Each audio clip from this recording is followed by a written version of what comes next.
This is a burn count relay, a digital counter. This particular model uses 110 volt versus 12 volt.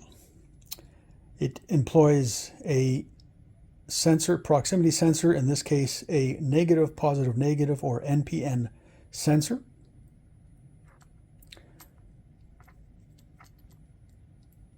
And as I pass my finger close to the sensor, it counts up.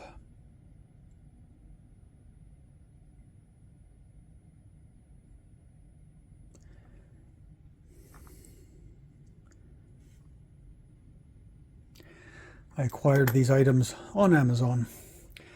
Now there is a 12 volt variant of this particular counter, but it's 3 times the cost of the 110 version. And the reason you need the 110 version, in order to use this sensor, you have to use the 5-pin variant,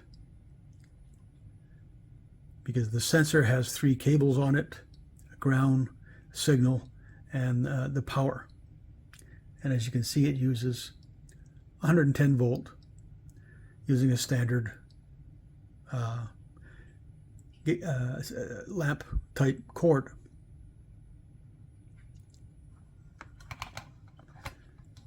So now I just have to devise 2 brackets, one for the counter and one for the sensor, to go onto my Dillon press.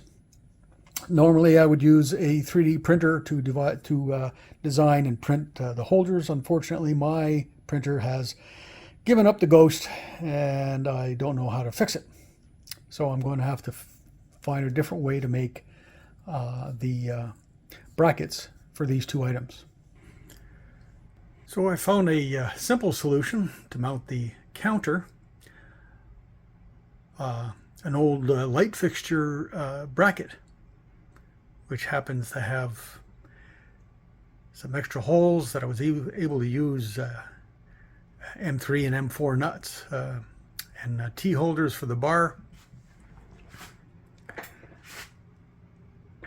So now the counter is mounted and functional. And if I trigger the counter with my finger, you can see it's going up. Now I just have to find some kind of mounting bracket to put the sensor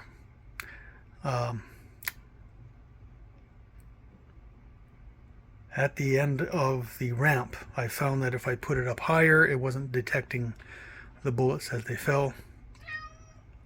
So I need to be able to mount it somewhere near the bottom of the ramp, and close enough that it's going to detect any bullet going by. Unfortunately, my 3D printer is not working, so I'm going to have to find some other solution.